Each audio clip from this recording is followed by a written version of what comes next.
Kita baca. Man ra'a mubtalan.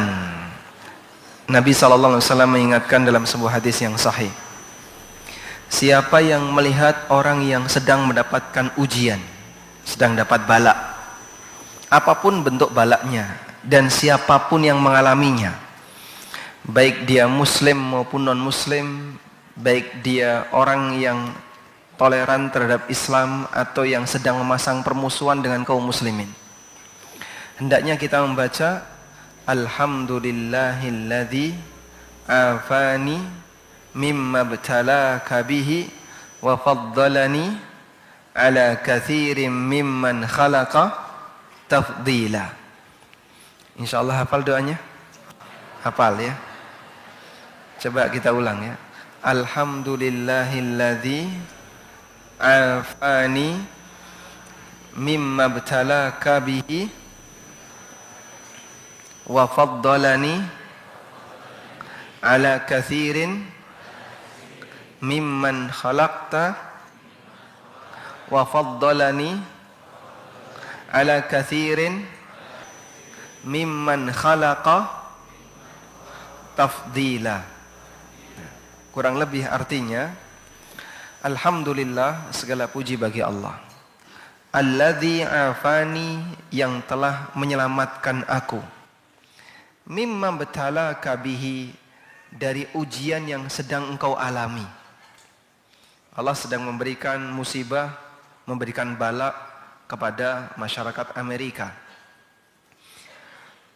Kita memohon kepada Allah, memuji kepada Allah, kita tidak diberi ujian yang sama, kita tidak diberi bala yang sama.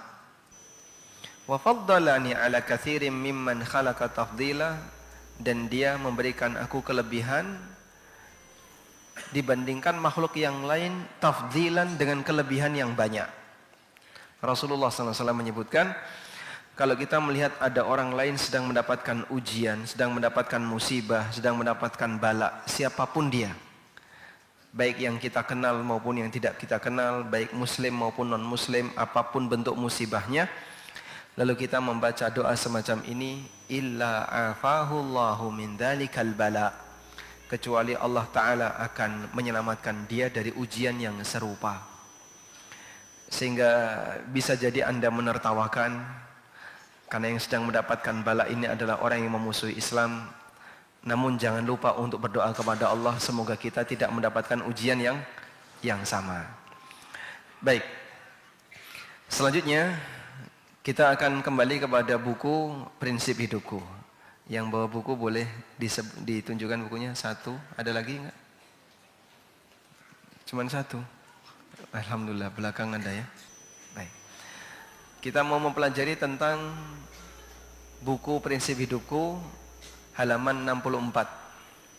Belajar untuk tawakal karena hidup ini penuh dengan ujian. Siapapun yang hidup di muka bumi pasti diuji oleh Allah, sesuai dengan tingkatan orangnya. Dan ujian itu bisa bentuknya ujian ekonomi, ujian kesehatan, maupun yang lainnya. Ketika Adam itu berada di surga, sebagaimana karakter surga, minta apapun dikasih. Maka Allah memberikan peringatan kepada Adam bahwa iblis itu adalah musuhnya. Allah Subhanahu wa taala mengatakan, inna hadza aduwwul laka wa li zaujik fala yukhrijannakuma minal jannati fatashqa. Sesungguhnya makhluk ini, yaitu iblis, adalah musuh bagimu dan musuh bagi istrimu. Fala yukhrijannakuma minal jannah, maka jangan sampai dia mengeluarkan kalian berdua dari surga, fatashqa, sehingga hidupmu jadi celaka. Sehingga mereka yang hidup bala, terbebas dari yang namanya ujian. Tapi ketika keluar dari surga, pada saat mereka hidup di dunia, bawaan dari hidup dunia, maka dia akan mengalami yang namanya ujian. Lakukan, maka Adam dan seluruh anak keturunannya mengalami ujian. Karena bawaan hidup di dunia, pasti manusia akan mengalami ujian. Selanjutnya, ujian yang dialami oleh manusia itu merupakan bawaan hidup.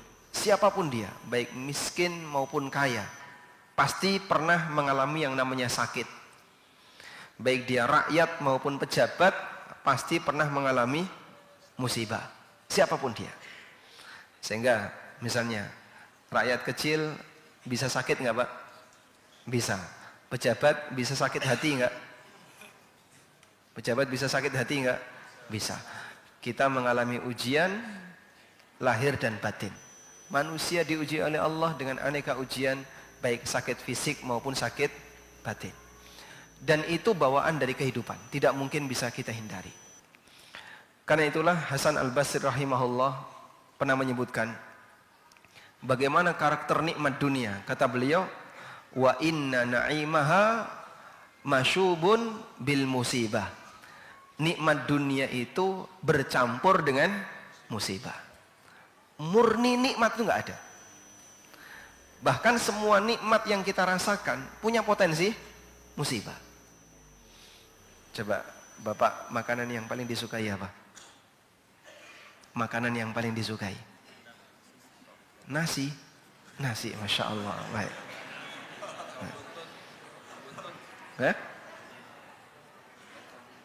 Soto buntut, Masya Allah. Soto Betawi. Baik.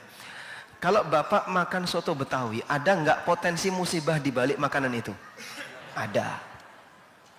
Jadi apa yang kita cintai, apa yang kita rasakan ini adalah yang paling nikmat, berpotensi mendatangkan musibah.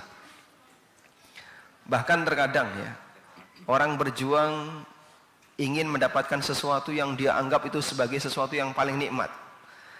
Untuk mendapatkannya perjuangannya berat. Ya, macet dulu, Jumat sore udah berangkat, ya. Macet di puncak, ya. Sampai lokasi jam berapa?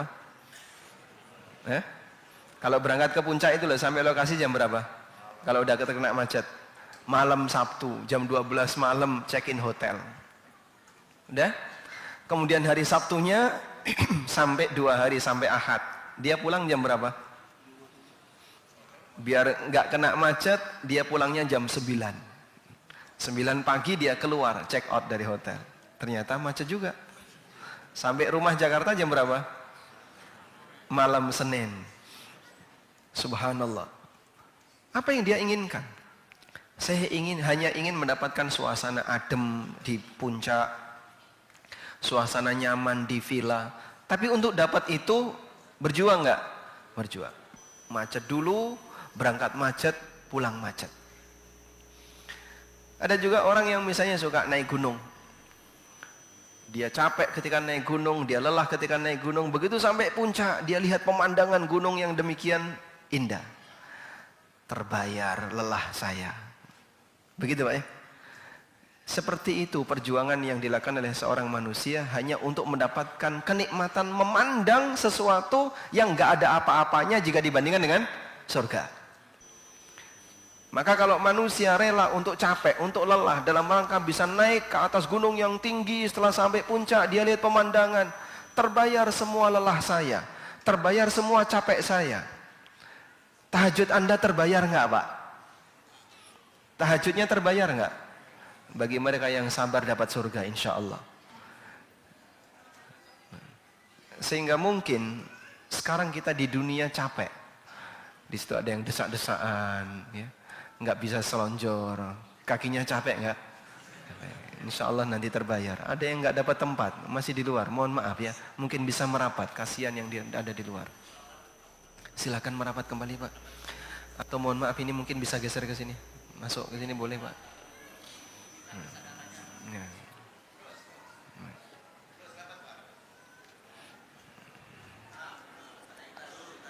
Baik, mungkin yang di belakang bisa dikosongi untuk jalan ke utara.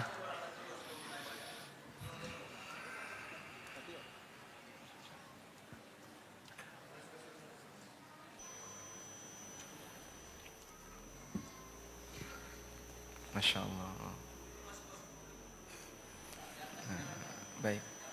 Diinformasikan kepada para jemaah untuk terus ke arah kanan, sayap kanan, karena di sana masih kosong. Bagi para jemaah yang di belakang, mohon memberikan kesempatan jalan untuk para jemaah yang masih mencari tempat duduk.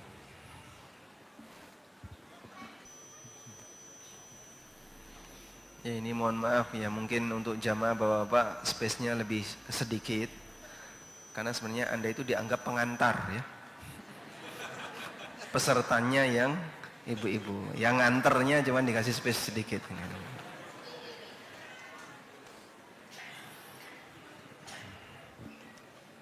Masya Allah.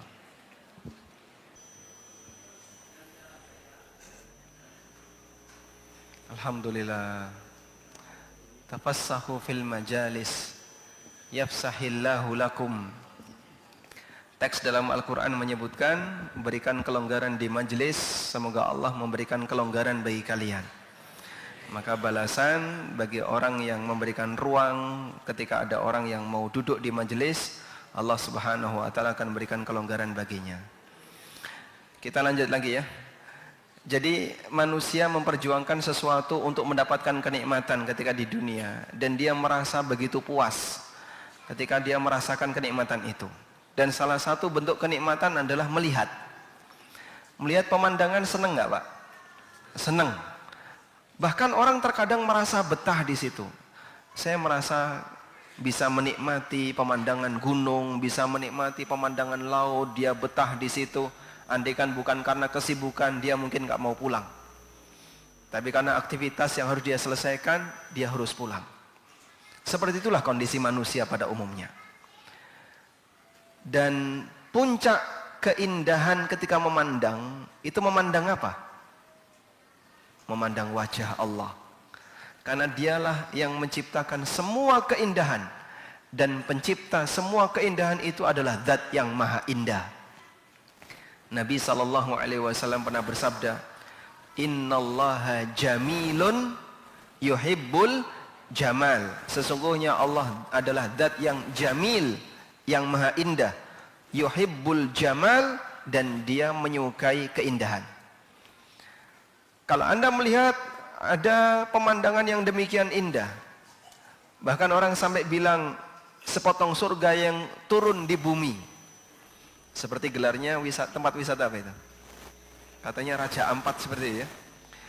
Seperti gelar yang diberikan oleh sebagian orang. Oh, ini seperti di surga yang turun di muka bumi. Sepotong surga yang turun di bumi. Kayak apa sih Pak? Kayak gini.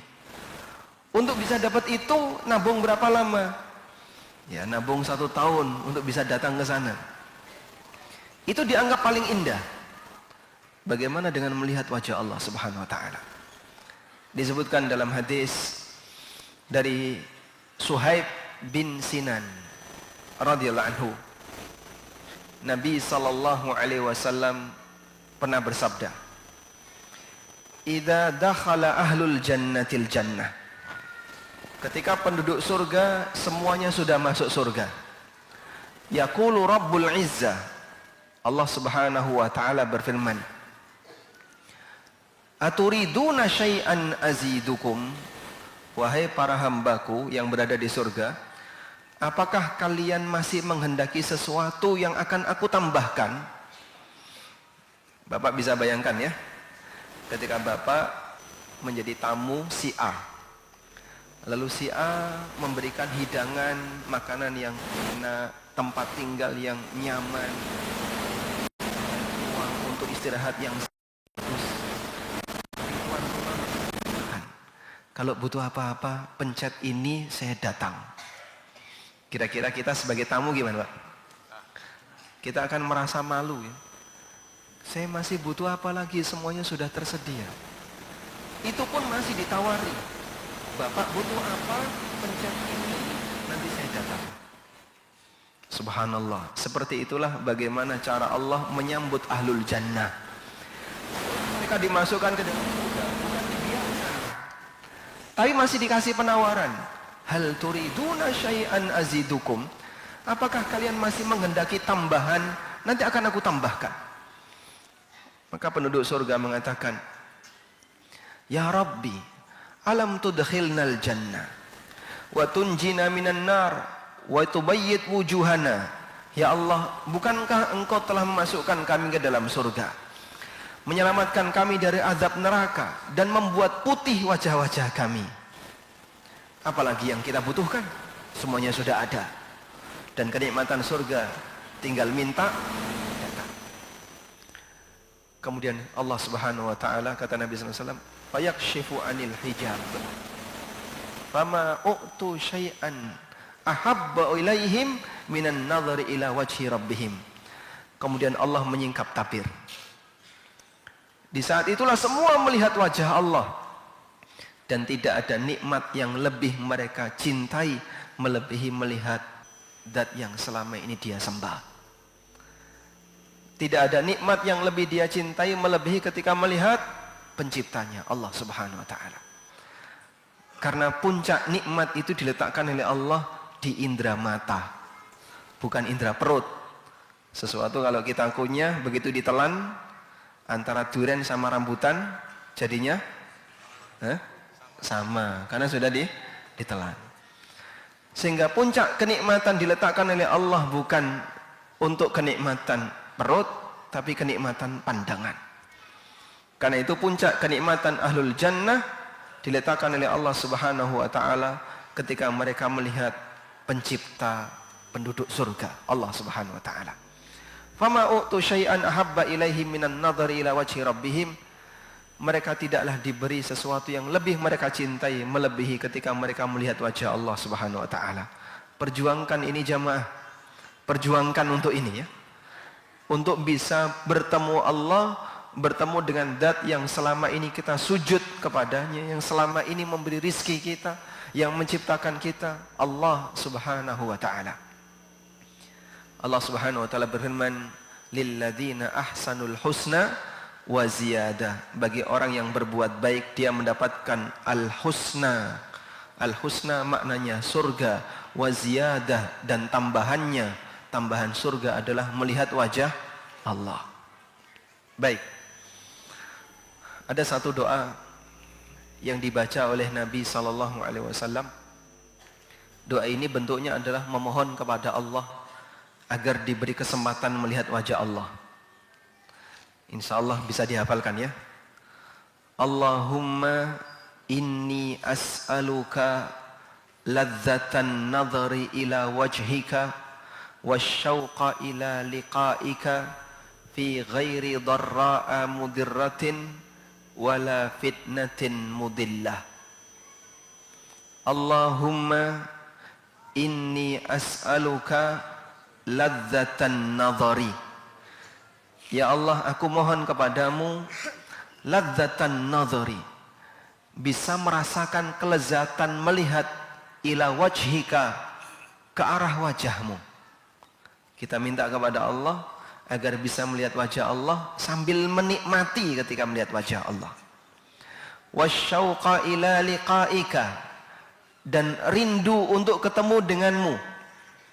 Fi ghairi dharra'a mudirratin wala fitnatin mudillah, tanpa harus melalui ujian yang berat dan fitnah yang membuat kita menyimpang. Artinya kita mohon kepada Allah puncak kenikmatan bagi ahlul jannah tanpa harus melalui ujian yang mungkin membuat kita jadi nggak sanggup untuk melakukannya. Ini salah satu di antara doa Nabi sallallahu alaihi wasallam. Bisa dicari di internet ya. Insya Allah cukup mudah ketemu, Mas. Ketemu ya. Baik, nanti bisa cari, bagi siapa yang dapat bisa di-share ke yang lain. Kalau sekarang didiktekan mungkin nggak cukup waktunya. Sudah? Selanjutnya, setelah kita menyadari akan indahnya surga dan indahnya melihat zat yang menciptakan semua keindahan, untuk bisa mendapatkan itu butuh perjuangan. Karena hidup di dunia ini semuanya pasti mengalami ujian. Nah, bagaimana cara kita untuk menghadapi ujian itu? Ada satu prinsip yang diajarkan dalam syariat. Itulah prinsip tawakal. Itulah prinsip tawakal. Apa itu tawakal? Tawakal artinya pasrah terhadap zat yang maha kuasa dalam mengatur segalanya untuk bagian yang tidak mampu kita hadapi. Pasrah terhadap zat yang maha kuasa dalam mengatur segalanya untuk bagian yang tidak mampu kita lakukan atau yang tidak mampu kita hadapi. Terjemahan dalam bahasa Jawa, tawakal itu sama dengan semeleh. Tahu semeleh? Semeleh. Diseleh nih. Artinya apa? Diletakkan. Dan letakkan saja. Gak usah kamu pikirkan. Baik. Selanjutnya. Di buku saya sebutkan ya. Orang disebut muflihun, disebut orang yang sukses. Muflih artinya apa? Orang yang sukses. Qad aflahal mu'minun. Sungguh sukses orang yang beriman. Bagaimana kriteria orang yang sukses itu? Para ulama mengatakan disebut sukses apabila terpenuhi dua kriteria. Satu, mendapatkan apa yang diinginkan. Dua, terhindar dari apa yang ditakutkan. Dan puncak muflih adalah surga. Puncak muflih adalah surga. Kalau di dunia, nikmat yang dimiliki oleh seorang hamba masih berpeluang meninggalkan musibah. Ada orang lama nggak punya anak. Lalu setelah sekian tahun dia berjuang untuk dapat anak, akhirnya Allah karuniakan kepadanya seorang anak. Pada waktu dia dikaruniai anak pertama setelah 10 tahun, bahkan setelah 30 tahun baru punya anak, atau 20 tahun baru punya anak. Dia sayang nggak dengan anaknya, Pak? Sayang banget. Dia rawat baik-baik anaknya. Baik, ada nggak peluang anak ini hilang? Ada? Mungkin dia meninggal sebelum orang tuanya, atau anaknya mengalami sakit atau kecelakaan dan seterusnya. Sehingga orang tua ketika punya anak cuma satu, deg-degan dia ketika kehilangan anaknya besar nggak? Besar ya. Beda dengan yang anaknya banyak. Anaknya banyak, sakit, santai aja kan? Mati satu masih ada yang lain Pak Ustaz. Tapi kalau orang anaknya cuma satu, Masya Allah, ketika sakit dia perjuangkan, pokoknya jangan sampai mati. Gimana caranya biar anak ini kembali sehat? Itulah kenikmatan dunia. Allah kasih tapi masih meninggalkan peluang musibah. Maka hamba ketika hidup di dunia terkadang bisa mendapatkan kenikmatan tapi belum tentu selamat dari musibah. Terkadang selamat dari musibah tapi belum tentu mendapatkan apa yang diinginkan. Sehingga puncak muflih adalah ketika seseorang masuk surga. Baik. Kenyataannya manusia akan selalu menghadapi aneka rintangan ketika ingin mendapatkan apa yang diharapkan. Atau setidaknya dia selalu dihantui dengan peluang terjadinya musibah. Sehingga dalam hidup manusia selalu diiringi dengan masalah. Antara hilang nikmat atau dihantui takut kehilangan nikmat. Sehingga dia khawatir anaknya mati, dia khawatir kendaraannya hilang, dia khawatir barangnya rusak dan seterusnya. Itulah bawaan hidup. Dan itu semuanya menjadi masalah bagi kita. Di saat yang sama, manusia memiliki aneka keterbatasan. Sehingga banyak masalah tidak bisa dia selesaikan. Dia punya masalah di keluarganya. Dia punya masalah di tempat kerja. Dia punya masalah di lingkungan tempat dia tinggal. Baik masalah berkaitan dengan urusan harta atau urusan yang lainnya. Kalau kemudian masalah ini numpuk, jadinya nggak kuat. Ketika beban dia nggak kuat, dia tanggung, yang terjadi apa? Stres, bahkan sampai gila. Saya pernah melakukan perjalanan dengan kereta dari Surabaya ke Jogja. Ketemu dengan teman satu alma mater, sama-sama alumni UGM, dan beliau ini sudah mengambil spesialis saraf. Nah, terus kita ngobrol ya. Nah, mumpung ketemu dokter ya tak peres pokoknya. Barangkali ada ilmu yang bisa dibagikan. Jadinya kita ngobrol, saya banyak tanya. apa anugerah terbesar yang Allah berikan kepada manusia dengan adanya otak? Kemudian beliau bilang gini, yang saya pahami, nikmat terbesar manusia dengan adanya otak, dengan desain seperti ini, itu cuma satu. Punya sifat lupa. Gitu. Jadi manusia lupa itu nikmat. Coba bayangin Pak, kalau kita nggak lupa Pak. Masalah dari SMA atau dari SMP, SMA sampai tua ketumpuk, kira-kira gimana? Nggak kuat kita. Tapi karena kita punya sifat lupa, sehingga tumpukan-tumpukan masalah masa silam dipakai tidur, lupa sebagian. Ya, meskipun lupa di sini ada yang terpuji, ada yang tercela ya. Sehingga salah satu di antara lupa yang membuat manusia itu bisa bertahan hidup adalah lupa ketika dia punya masalah. Kalau enggak, cepat mati. Unsur rohani hamba bisa menyebabkan orang tertekan. Ketika tertekan, efeknya bisa ke fisik atau ke batin. Kalau kemudian yang kalah fisiknya, gampang sakit, bahkan mati. Ketika yang kalah jiwanya, jadi stres atau gila. Masya Allah. Maka kita bersyukur kepada Allah punya sifat lupa. Sempurna bagi hamba, tapi itu bukan milik Allah. Sehingga Allah menyatakan dirinya, la ta'khudhuhu sinatun wala naum wa ma kana rabbuka nasiya. Allah tidak punya sifat ngantuk, tidak punya sifat tidur, dan tidak pernah lupa. Manusia kalau nggak punya ini sakit, nggak normal ya. Sehingga manusia kalau nggak bisa tidur normal nggak? Nggak normal, sakit ya. Nggak bisa ngantuk, sakit. Nggak bisa lupa, sakit.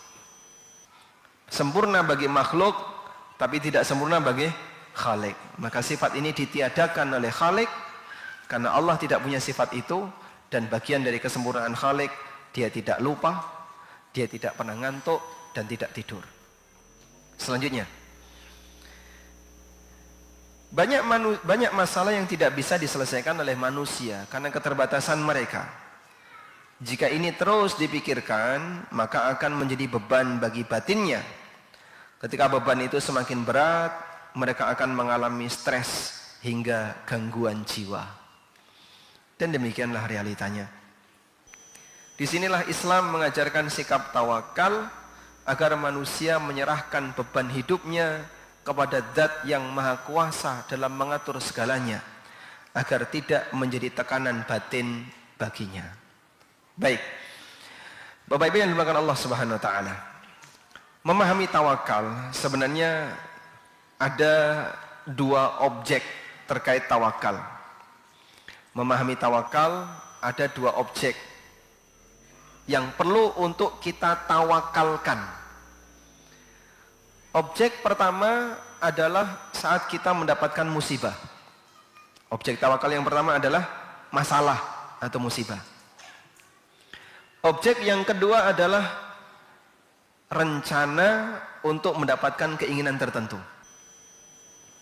Saya ulang ya. Objek tawakal ada dua. Pertama, masalah yang kita hadapi. Yang kedua, rencana untuk mendapatkan keinginan tertentu.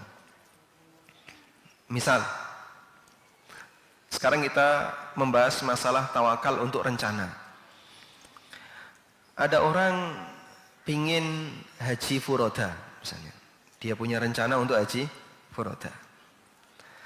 Saat dia punya keinginan untuk haji furoda, dia merencanakan aneka usaha yang bisa mengantarkan dia untuk haji furoda. Misalnya dengan menabung, atau berhemat, atau menambah sumber pendapatan, dan seterusnya. Begitu ya? Baik. Saat dia merencanakan itu, ada nggak peluang gagal? Ada? Ada. Terus gimana caranya?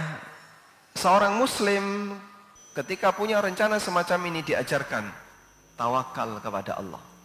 Ketika kau punya rencana. Karena saat kau tawakal kepada Allah, maka pikiranmu tidak akan terbebani dengan keberadaan rencana yang kau miliki. Karena kalau pikiranmu terlalu terbebani dengan keberadaan rencana itu, sehingga dia selalu kebayang, gimana pokoknya harus sukses, pokoknya harus sukses, pokoknya harus sukses, maka bisa jadi dia nggak kuat. Sebagai contoh ya, ada banyak siswa, dia pengen dapat nilai bagus ketika sekolah. Udah?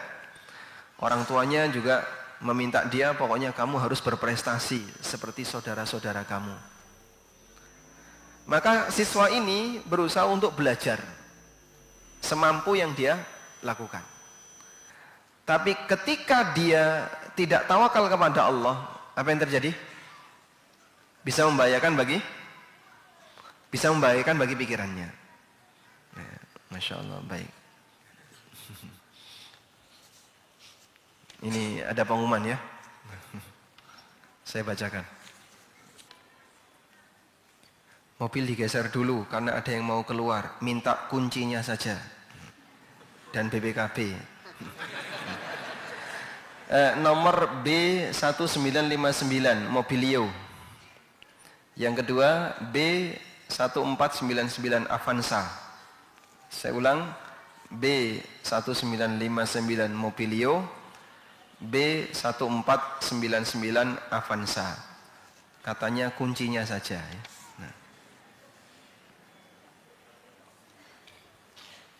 Nah, fokus kembali ke sini Pak. Kalau ada teman Anda yang ke belakang barangkali mau ke toilet ya.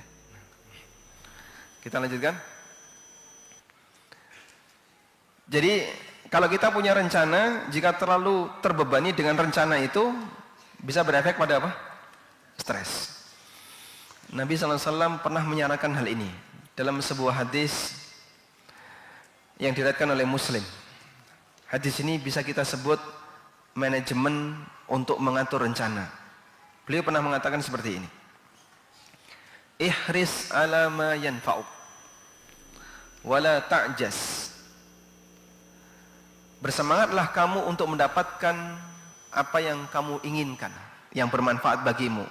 Wala ta'jas, dan jangan lemah. Wasta'in billah, dan mintalah pertolongan kepada Allah. Artinya apa? Tawakal. Kalau Anda punya keinginan tertentu, bersemangatlah untuk memperjuangkannya. Jangan melempem, selama itu baik. Wasta'in billah, tapi jangan lupa tawakal kepada Allah. Karena kemampuanmu terbatas. Sedangkan Allah zat yang maha kuasa yang mengatur segalanya. Wasta'in billah, maka mintalah pertolongan kepada Allah. Wa in asabaka syai'un, dan ketika kamu mendapatkan ujian tertentu, misalnya kegagalan atau apa, falyaqul qadarullah wa ma syaa fa'al. Maka ucapkanlah, ini sudah menjadi takdir Allah. Qadarullah wa ma syaa fa'al. Ini sudah menjadi takdir Allah. Wala taqulu law, dan jangan mengatakan andai saya tadi kayak gini, andai saya tadi kayak gini. Jangan ucapkan itu. Fa inna law taftahu abwabasy syaitan, karena ucapan andai-andai tadi membuka peluang pintu setan. Baik. Hadis ini memberikan panduan kepada kita yang sangat indah berkaitan dengan bagaimana cara mengatur emosi pada saat kita punya rencana. Saya kasih gambaran.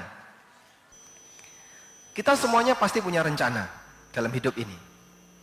Sepanjang manusia itu masih bernyawa, dia akan terus mewujudkan keinginannya. Sampai disebutkan dalam hadis dari Ibnu Mas'ud radhiyallahu anhu. Nabi SAW pernah membuat garis kotak. Garis kotak gini Pak. Membuat ruang bangunan kotak, terus beliau buat garis lurus yang menembus kotak itu. Lurus. Nah. Lalu beliau mengatakan, hadza insan, di titik ini, inilah titik perjalanan hidup manusia. Wa hadza ajaluhu muhitatun alaih. Sementara kotak ini adalah ajalnya yang mengelilingi dia. Mau bergerak kemanapun pasti akan kepentok ajal. Beliau membuat garis lurus yang panjang menembus kotak. Terus di titik ujung ini, di luar kotak, beliau mengatakan, wa hadza amaluhu, dan ini cita-citanya. Jadi cita-cita manusia apa? Menembus ajal. Cita-cita manusia yang digambarkan oleh Nabi SAW itu menembus ajal. Sebab siapapun dia pasti punya harapan, punya keinginan. Sampai mati harapan terbesar dia belum terwujud. Itulah manusia. Cita-citanya di atasnya ajal. Sehingga ketika dia sudah berada di ujung ajal, cita-citanya masih di sana. Baik. Kita semuanya pasti punya rencana. Apa yang akan Anda lakukan ketika Anda punya rencana? Berusaha mewujudkan rencana itu, melakukan aneka perbuatan sebagai langkah untuk mewujudkan itu rencana. Begitu ya? Baik. Dalam pelaksanaannya, ketika kita mewujudkan rencana, ada nggak halangan, Pak? Ada. Dan kita berjuang. Halangan 1 kita tembus, halangan 2 kita tembus. Baik. Maka Nabi SAW menyarankan, kalau kamu ingin mewujudkan keinginanmu, bertawakallah kepada Allah. Artinya, jangan terlalu berpangku kepada kemampuanmu, karena kalau orang terlalu berpangku kepada kemampuannya, nggak jaminan akan berhasil, dan itu menjadi beban pikirannya. Terlalu berpikir, pokoknya harus sukses, harus belajar, target ini, pusing dia. Akhirnya bunuh orang tuanya. Ada kayak gitu. Kejadiannya tidak jauh dari tempat Anda. Ya. Sehingga karena anak itu stres, dikejar target orang tuanya, suruh belajar, dimotivasi kamu harus sukses seperti kakak-kakakmu, akhirnya dia jengkel, bunuh orang tuanya. Ada misalnya orang karena dikejar terus oleh istrinya, kalau bisa ya kita target beli tanah itu, kalau bisa ke sini, suaminya stres, ngamuk dengan istrinya. Banyak seperti itu. Karena terlalu terbebani dengan kemampuan. Tapi kalau dia pasrahkan kepada Allah, sudahlah, kita tempuh saja usaha yang bisa kita raih. Selanjutnya kita serahkan kepada Allah. Akan lebih nyaman bagi hati. Itu akan membuat dia lebih nyaman. Sehingga dia tidak terlalu bernafsu, tidak terlalu menggebu-gebu untuk mendapatkan apa yang diinginkan. Maka Nabi SAW menyarankan, wasta'in billah. Mintalah pertolongan kepada Allah. Tawakal kepada Allah. Selanjutnya, di ujung akhirnya, di situ ada 2 kemungkinan. Kemungkinan sukses dan kemungkinan gagal. Ya? Kalau sukses, kita diajarkan bersyukur kepada Allah. Kenapa kita diajarkan syukur ketika sukses? Agar kamu tidak ujub. Sehingga kau tidak merasa hebat, lalu mengembalikan kepada kemampuanmu. Oh, ini karena saya orangnya teliti, karena saya orangnya ulet, karena saya orangnya rajin, karena saya orangnya pinter. Jangan. Itu ujub. Dan ujub perbuatan dosa. Seperti seperti Qarun. Qarun ujub dan dia mengatakan, innama utituhu ala ilmin indi. Aku punya kekayaan seperti ini ala ilmin indi, karena saya orang yang berilmu.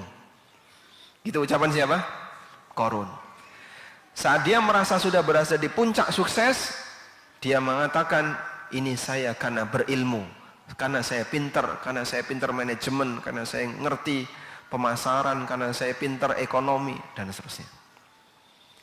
Maka untuk nutupi peluang ujub, Muslim diajarkan bersyukurlah kepada Allah. Ucapkan alhamdulillah, karena semua ini murni pemberian dari Allah. Sulaiman alaihissalam, ketika beliau menyelenggarakan sayembara untuk memindahkan singgasana Ratu Balqis dari Sabak ke Palestina. Setelah beliau melihat singgasana itu telah datang, falamma ra'ahu mustaqiran indahu qal, ketika Sulaiman melihat singgasana itu sudah ada di hadapannya, maka beliau mengatakan, hadza min fadli rabbi liyabluwani aashkuru am akfur. Ini murni karunia dari Allah. Allah hendak mengujiku, apakah aku bisa menjadi makhluk yang bersyukur, ataukah sebaliknya jadi makhluk yang kufur. Sulaiman dan Qarun berseberangan. Sulaiman ketika melihat nikmat di hadapannya, Beliau mengatakan ini murni karunia Allah. Qarun ketika berada di puncak kejayaannya, dia bilang apa? Innama utituhu ala ilmin indi. Maka seperti itulah sikap orang ketika sukses. Ada yang bersyukur dan berarti dia tidak kufur nikmat, menyatakan bahwasanya ini semuanya karena Allah, mengakui itu pemberian Allah. Dan ada yang kufur nikmat, dia mengembalikan itu kepada kemampuan pribadinya. Sudah? Makanya kalau sukses jangan lupa bersyukur. Dengan pertama apa? Mengakui itu datang dari Allah dan pujilah Allah. Alhamdulillah. Baik. Hati boleh gembira, hati boleh senang, boleh bangga, tapi jangan sampai mengembalikan kepada kemampuan pribadi. Tapi kembalikan ini semuanya karena nikmat Allah. Yang kedua, kondisi kedua adalah gagal. Saat orang kondisi gagal, sedih nggak dia, Pak? Sedih.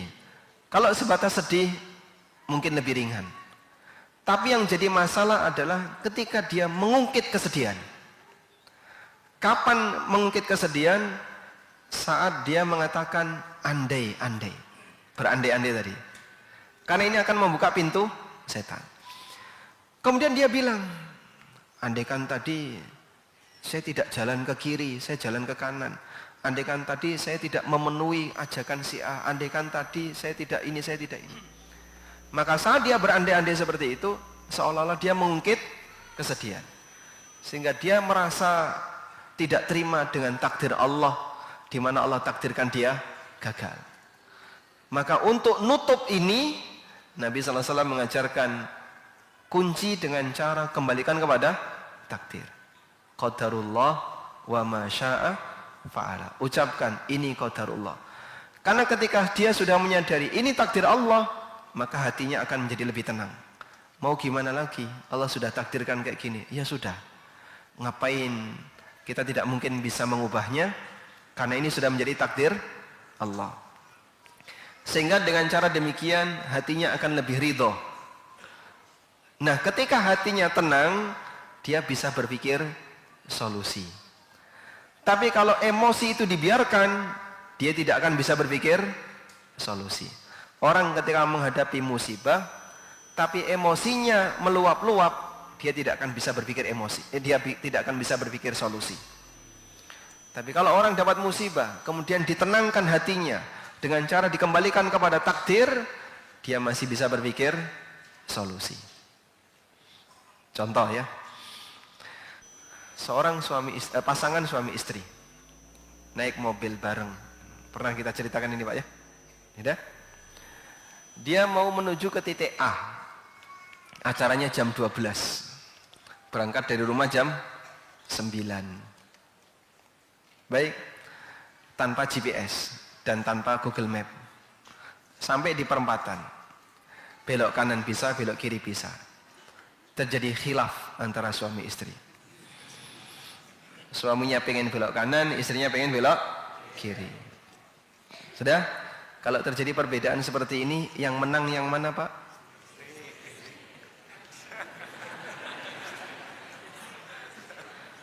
Bapak sebagai driver nurut penumpang atau penumpang nurut driver? Hah? Baik, misalnya ya, Bapak karena yang memimpin rombongan, kita pilih ke kanan. Nah, belok kanan. Macet. Sudah? Ketika macet, kira-kira istri Bapak ngapain, Pak? Hah? Tuh kan. Itulah kalimat pertama.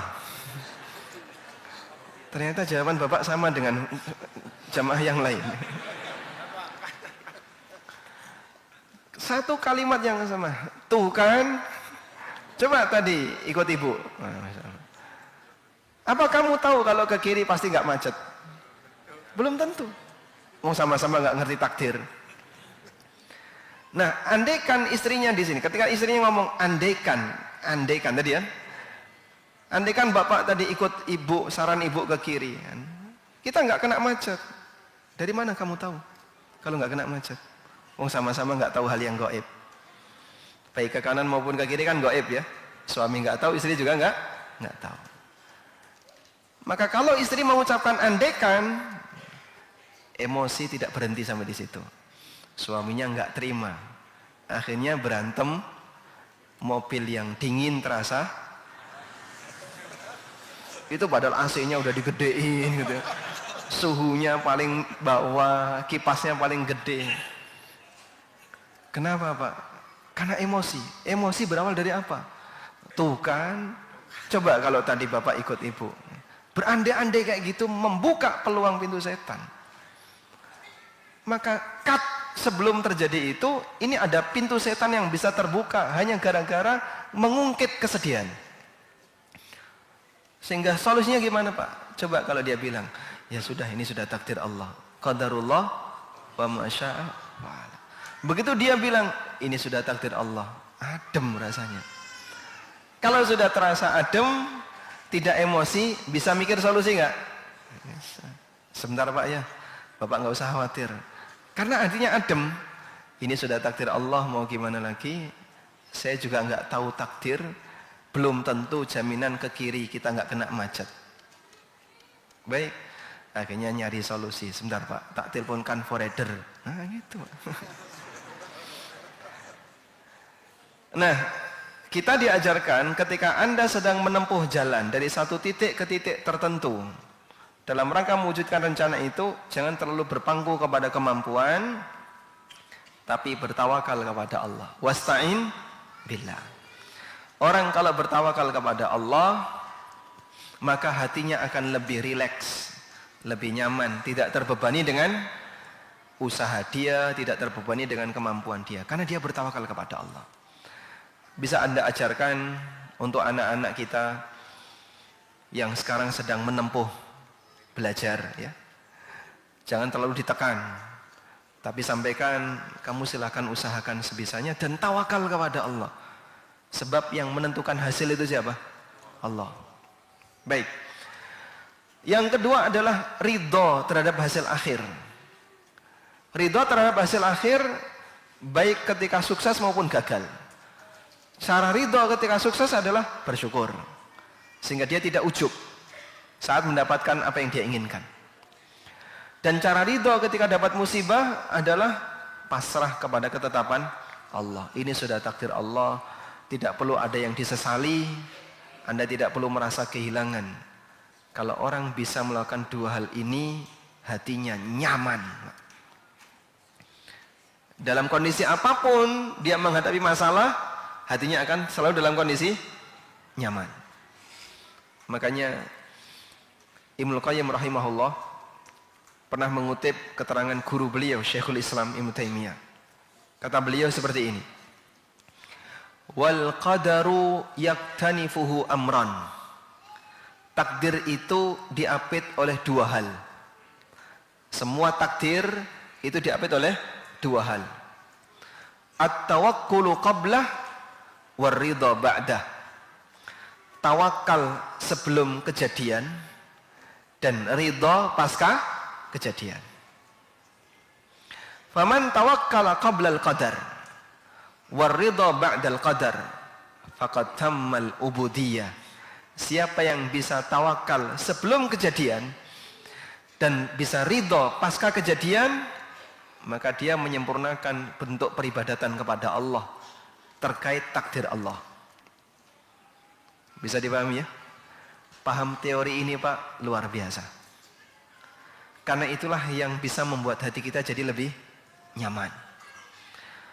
Sehingga kita menghadapi masalah apapun, menghadapi rencana apapun, kalau kita pakai teori ini, tawakal sebelum kejadian dan ridho pasca kejadian, maka hati kita dalam keadaan aman. Tidak akan terpengaruh sehingga tidak terbebani dengan sedih dan stres kalaupun gagal, tidak ujub ketika sukses. Demikianlah mukmin diajarkan. Dan seperti ini hanya ada pada hati orang yang beriman. Baik. Selanjutnya jemaah.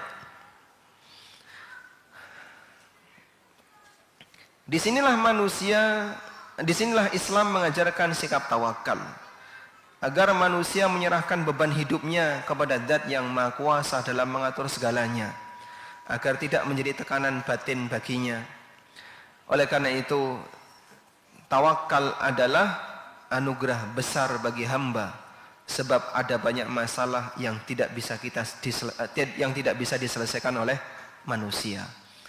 Tawakal adalah anugerah besar bagi hamba karena tidak semua masalah bisa diselesaikan oleh manusia. Ali bin Abi Thalib pernah punya masalah dengan Fatimah radhiyallahu anha. Saat beliau punya masalah, yang dilakukan oleh Ali apa, Pak? Keluar dari rumah, terus tidur di masjid. Ya. Makanya kalau yang sering tidur di masjid layak dicurigai. Ada masalah apa dengan istrinya? Oh, apa-apa kok sudah ditanya kayak itu. Belum apa-apa sudah ditanya seperti itu. Ali bin Abi Thalib tidur di masjid.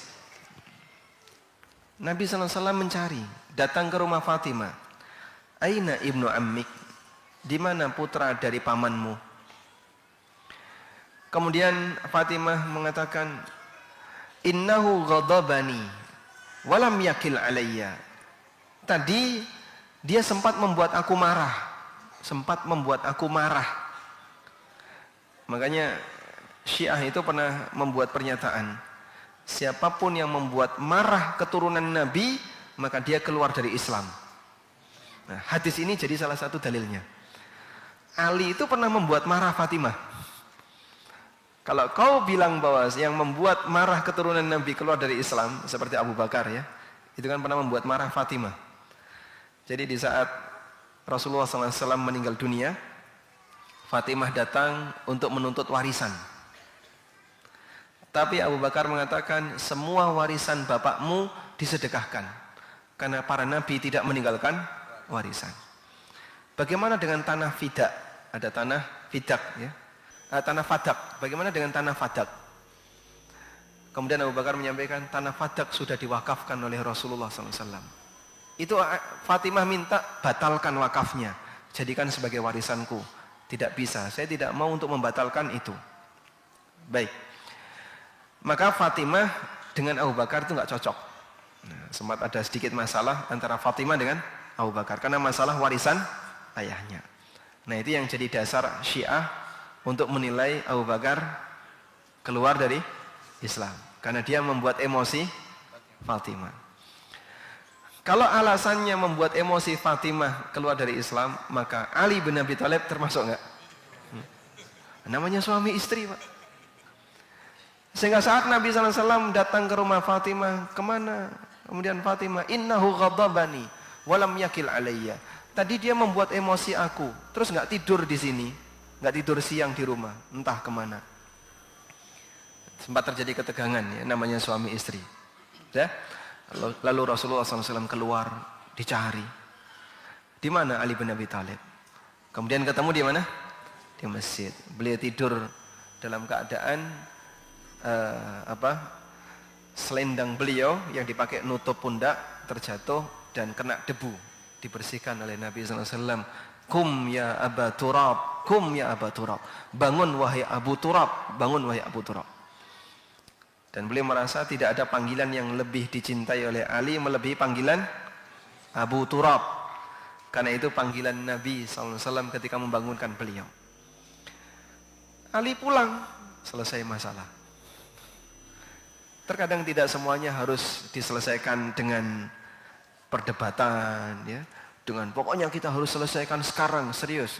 Tidak harus seperti itu. Udah, serahkan kepada Allah. Suaminya ke masjid, kajian, balik, selesai. Insya Allah. Bisa kayak gitu, Pak? Bisa. Yang penting kan akrab ya, Pak. Akur ya. Mungkin di pagi tadi tegang, begitu pulang sudah makan bareng. Selesai. Alhamdulillah. Baik. Itulah tawakal ya. Jadi tidak harus semuanya kita sendiri yang menyelesaikan. Pasrahkan kepada Allah Subhanahu wa taala. Selanjutnya di buku lihat ya. Halaman 65. Tawakal itu iman. Allah berfirman, Wa 'alallahi fatawakkalu in kuntum mu'minin. Bertawakallah kalian hanya kepada Allah jika kalian orang yang beriman. Sa'id bin Jubair mengatakan, at-tawakkulu jima'ul iman. Tawakal adalah poros iman. Sehingga yang bisa bertawakal hanya mukmin. Non-muslim, apa yang diharapkan? Dia nggak punya tempat bergantung yang benar. Apalagi orang ateis. Makanya secara umum, orang yang tidak punya iman, tidak punya agama, orang ateis yang tidak mengakui adanya Tuhan, potensi stres lebih besar. Dan terbukti ya, negara-negara yang tingkat bunuh dirinya tinggi di mana, Pak?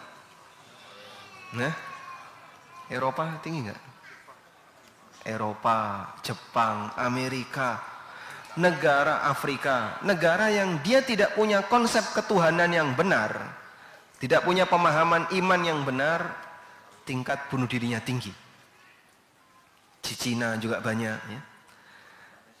Tapi negara-negara yang tingkat imannya, yang mereka punya konsep ketuhanan yang benar, tingkat bunuh dirinya lebih rendah. Ya kita akui di Indonesia tetap ada kasus seperti itu, tapi tidak lebih tinggi dibandingkan kasus negara yang kaya. Negara Jepang misalnya, orang kaya banyak nggak Pak? Hah? Yang sukses dunia banyak nggak?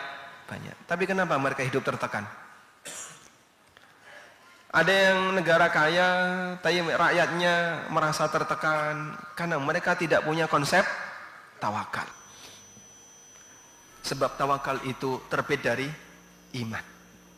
Makanya semakin tinggi iman seorang hamba, tingkat tawakalnya akan semakin tinggi. Kita akan lihat beberapa contoh cerita. Kejadian masa silam, gambaran hamba yang sangat bertawakal. Ibrahim alaihissalam, ketika masyarakat kampungnya merasa berhala mereka telah dihancurkan, maka mereka bingung. Man fa'ala hadza bi alihatina. Siapa pelaku perbuatan jahat kepada Tuhan-Tuhan kami ini? Jadi saat Ibrahim merobohkan berhala-berhala itu, tidak ada orang yang tahu. Tidak ada orang yang tahu. Dibiarkan yang paling besar, dihancurkan yang paling kecil. Dah? Lalu saat masyarakatnya pulang, mereka kaget. Loh, kok berhala-berhala kita sudah rusak? Siapa pelakunya? Nah, tidak ada indikator Ibrahim sebagai pelakunya selain satu indikator. Ibrahim itu sering nyinggung berhala ini. Qalu inna sami'na fatan yadhkuruhum yuqalu lahu Ibrahim. Mereka mengatakan, kami pernah dengar ada seorang pemuda yadhkuruhum, sering nyebut-nyebut berhala kita. Sering menyudutkan berhala kita, sering menyalah-nyalahkan berhala kita. Namanya Ibrahim. Nah, jadi mereka sebenarnya nggak punya bukti kalau Ibrahim itu pelakunya. Maka didatangkanlah Ibrahim. Lalu Ibrahim ditanya, "A'anta fa'alta hadza bi alihatina ya Ibrahim?" Wahai Ibrahim, apakah kamu pelaku dari semua tindakan ini yang merobohkan Tuhan-Tuhan kami? Apa jawab Ibrahim? Bal fa'alahu kabiruhum hadza fas'aluhum in kanu yantikun. Pelakunya kan yang paling gede ini. Coba kalian tanya kalau dia bisa ngomong. Bohong nggak ini, Pak? Hah? Bohong nggak? Enggak. Kok bisa nggak bohong? Ibrahim ketika ditanya apakah kamu pelakunya, jawab beliau apa? Pelakunya adalah yang paling gede ini. Coba tanya kepada mereka kalau bisa ngomong. Gimana cara memahami biar ini nggak bohong? Maksud Ibrahim gini. Coba lihat ya dia. Ingkanu yantikun. Kalau mereka bisa ngomong. Pelakunya adalah berhala yang besar ini. Kalau dia bisa ngomong. Nah, karena dia nggak bisa ngomong berarti bukan pelakunya. Paham ya? Nah, model seperti ini namanya tauriyah. Model seperti ini namanya tauriyah. Ini. Misalnya bapak dari pagi sampai sore nggak pulang-pulang. Ketika pulang ditanya sama ibu, dari mana aja pak kok nggak pulang-pulang? Dari masjid. Misalnya. Dari masjid ya. Padahal tadi cuma dari masjid itu mas mau pulang aja. Sebentar di masjid, cuci tangan, cuci kaki, pulang. Jawaban ini jujur atau tidak? Hah? Jujur ya? Karena jawaban yang paling aman bagi suami yang ditanya oleh istrinya adalah masjid. Ya, itu teori kalau dihisap oleh istrinya, Pak ya. Baik. Setelah itu mereka nggak percaya, kemudian Ibrahim dibakar. Qalu harriqu wansuru alihatakum. Bakar Ibrahim dan kita tolong Tuhan-Tuhan kita. Nah, inilah makhluk yang menolong Tuhan. Kita tolong Tuhan-Tuhan kita. Akhirnya Ibrahim dilemparkan ke dalam api. Saat Ibrahim mau dilemparkan ke dalam api, apa yang diucapkan oleh Ibrahim? Ibrahim tidak gemeteran, tidak keluar keringat dingin, tidak pingsan. Mungkin kalau kita mengalami seperti itu. Apa yang terjadi, Pak? Ibrahim mengatakan apa? Hasbiyallah wa ni'mal wakil. Hasbi Allah, aku pasrahkan diriku kepada Allah dan dia sebaik-baik zat yang dipasrai. Karena tawakalnya yang tinggi kepada Allah berangkat dari iman, walaupun api isinya kayu yang membakar. Manusia mau dicemplungkan ke situ. Dan ahli tafsir menyebutkan cara mereka ketika melempar Ibrahim ke dalam api itu pakai manjanik, pakai ketapel besar itu. Saking gedenya apinya. Saat mereka memasukkan Ibrahim ke sana, Allah Subhanahu wa taala berfirman, "Qulna ya naru kuni bardan wa salaman ala Ibrahim." Ini contoh tawakalnya Ibrahim. Tawakal yang kedua dialami oleh Musa alaihissalam. Nabi Musa diperintahkan oleh Allah, "Fa asri bi ibadi lailan innakum muttaba'un." Keluarkan para hambaku, yaitu Bani Israel, keluarkan dari Mesir di waktu malam. Innakum muttaba'un, karena kalian akan dikejar. Maka Bani Israel diajak Musa keluar dari Mesir di waktu malam. Fa'atba'uhum musyrikin. Kemudian diikuti ke arah timur oleh Fir'aun dan bala tentaranya. Dan Fir'aun dengan bangganya mengatakan, innahum lasyirzimatun qalilun. Bani Israel itu cuman kelompok kecil, akan kita habisi mereka semua. Dah? Bani Israel pun berangkat ke arah timur, mentok di mana? Laut Merah. Pasukan Fir'aun nyusul dari belakang. Allah Subhanahu wa taala menyebutkan situasi batin yang dialami oleh Bani Israel. Coba Pak, kita bisa bayangkan ya. Ini Bani Israel yang dipimpin Musa, maju lautan, mundur senjata. Maju mati, mundur mati. Mau lari kemana coba? Falamma tara al-jam'an. Ketika dua pasukan itu saling melihat. Kelompoknya Musa melihat pasukan Fir'aun melihat ke arah Bani Israel. Dengan semangat yang berbeda. Yang satu ketakutan, yang satu semangat untuk membunuh. Maka qala ashabu Musa, orang-orang yang berada di sekitar Musa mengatakan, inna lamudrakun, kita pasti ketangkap, kita pasti akan dibantai. Apa jawab Musa? Qala kalla inna ma'iya rabbi sayahdin. Musa mengatakan, enggak mungkin, Allah bersamaku dan dia akan memberikan petunjuk kepadaku. Inna ma'iya rabbi sayahdin. Allah bersamaku dan dia akan memberikan petunjuk kepadaku. Anda bisa lihat ya, Musa tidak bertawakal kepada tongkat. Tenang, ada tongkat. Beliau tidak mengatakan demikian. Tapi apa yang dikatakan oleh Musa? Allah bersamaku dan dia akan memberikan petunjuk kepadaku. Fa'auhayna ila Musa anidrib bi'asakal bahar. Sampai titik tadi Pak, Bani Israel merasa ketakutan, mereka akan dikejar oleh Fir'aun. Apakah Musa sudah tahu apa yang harus dilakukan? Sudah tahu atau belum? Belum. Apa buktinya? Hah? Saat Musa memberikan jawaban, beliau hanya mengatakan, inna ma'iya rabbi sayahdin. Allah bersamaku dan dia akan memberikan petunjuk kepadaku. Musa belum tahu apa yang harus dilakukan. Fa'auhayna ila Musa. Lalu aku wahyukan kepada Musa. Anidrib bi'asakal bahr. Pukulkan tongkatmu ke arah lautan. Fanfalaqa. Lalu lautan itu terbelah. Faka'na kullu firkin kattaudil azim. Setiap belahan itu seperti gunung yang tinggi. Jadi airnya tidak dibuat oleh Allah pergi ke lautan yang lain, tapi dibuat naik. Airnya itu dibuat naik. Ini daratan dilewati oleh Bani Israel. Mereka diselamatkan oleh Allah Subhanahu wa taala. Lalu Musa setelah selamat disusul oleh Firaun dan bala tentaranya. Sebagian ahli tafsir mengatakan bodohnya Firaun ada di sini. Kalau dia balik pulang, dia masih bisa jadi raja. Kalau dia balik pulang, dia bisa jadi raja. Tapi dia nekat ngejar. Sehingga Allah katakan fa'aghraqna sammal akharin.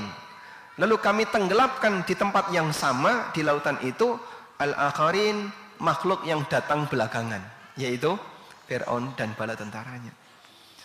Sehingga yang mati ini Fir'aun dan pasukan-pasukannya, yang jumlahnya banyak dikerahkan semuanya, tapi semuanya mati.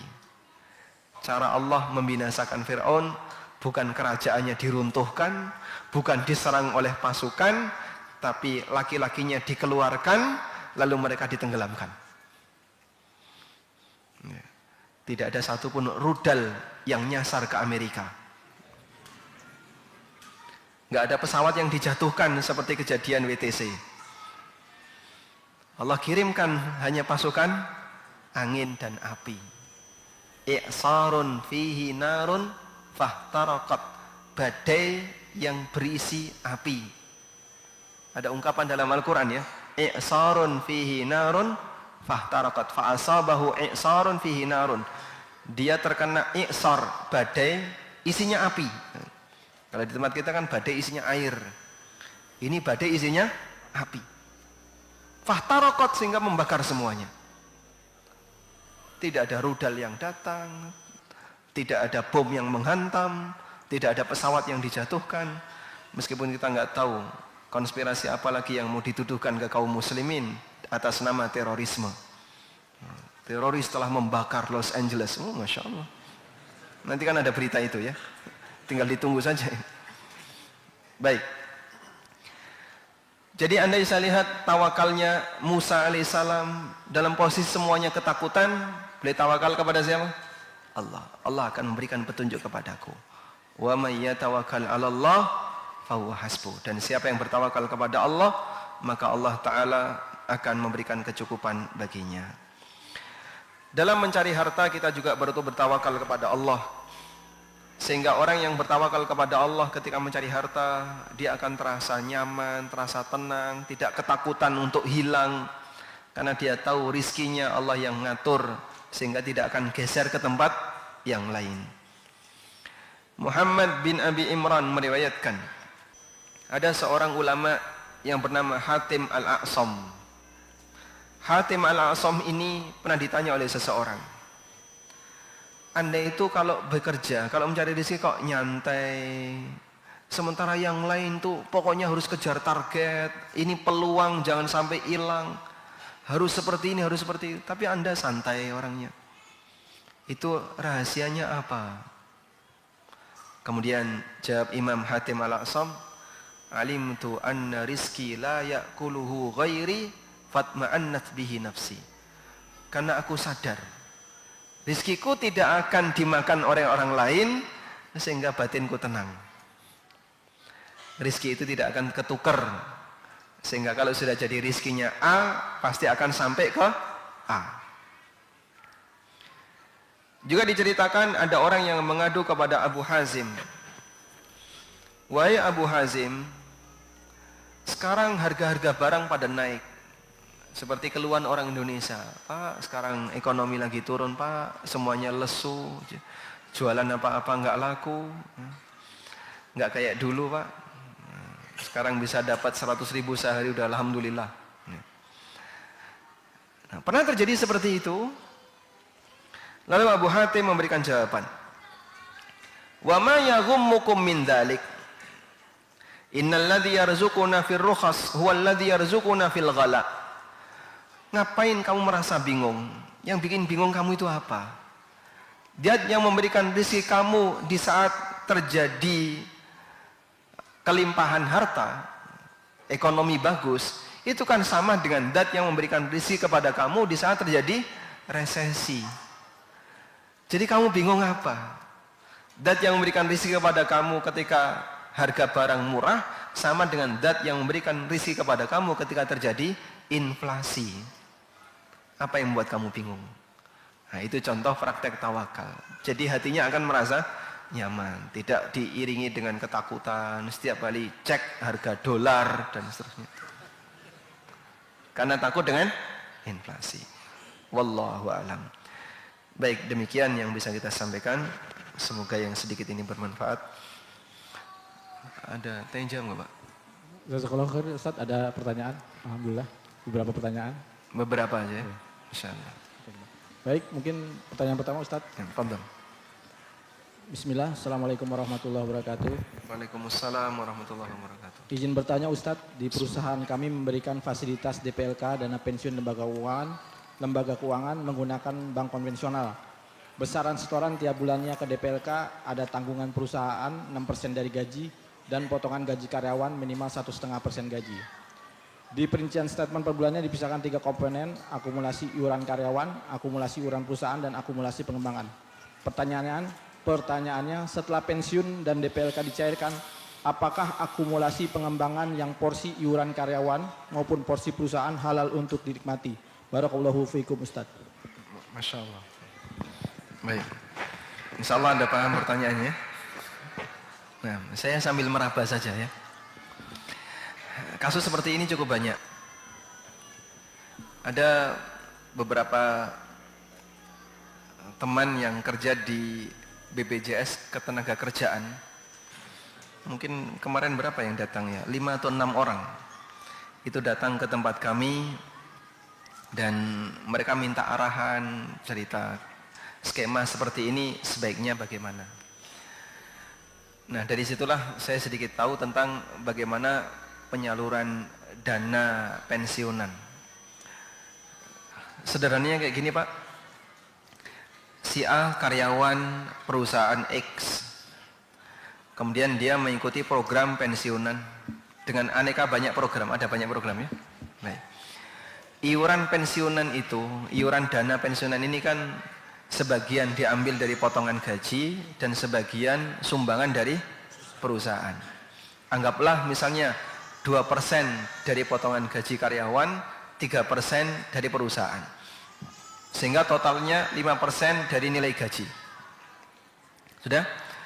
Lalu terkumpul sebagai iuran di lembaga asuransi tadi. Baik. Nah, yang jadi pertanyaan, bagaimana cara lembaga ini mengembangkan dana itu? Karena ini lembaga bukan unit bisnis, bukan unit usaha. Mereka tidak punya unit usaha. Tapi mereka hanya mengelola dana dari para karyawan, pegawai untuk dikembangkan di tempat yang lain. Berdasarkan aturan yang mereka sebutkan, saya nggak tahu itu aturan menteri siapa itu.